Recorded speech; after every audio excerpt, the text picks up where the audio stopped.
Sir నా పేరు వచ్చేసి బి ఆలయ. సార్ నేను చిన్నప్పటి నుంచి చాలా కష్టాల్లో ఉన్నా కానీ నేను ఎప్పుడు నిమ్మడంగా అయితే ఉండలేదు. నేను బర్రకాడ జీతం ఉన్నా, నెలకు ఒక 5 రూపాయలు వచ్చేది బర్రకాడ జీతం ఉండే. ఇప్పటికి మా ఊళ్ళో కిరాణా షాప్ ఉంది.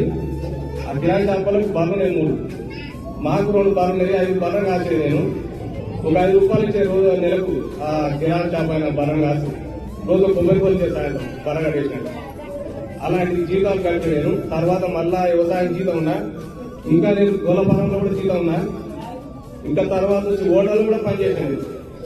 తర్వాత ఇంకా మనం బేసిక్ వర్క్ చేసినాం. మా నాయన వాటర్ మెయిన్ గా పనిచేసేది ఊళ్ళో. మా నాయనకు శతాబ్దం అయినాక మళ్ళీ నేను వాటర్ మెయిన్ గా పనిచేసాను. అక్కడ చేసుకుంటూ మళ్ళీ బేసిక్ వర్క్ చేసుకుంటూ ఈ బిజినెస్ నాకు సైజ్ సార్ చెప్పడం జరిగింది. అప్పుడు నేను ఒక 4 రోజులు కూడా సార్ చెప్తే కూడా వినలేదు.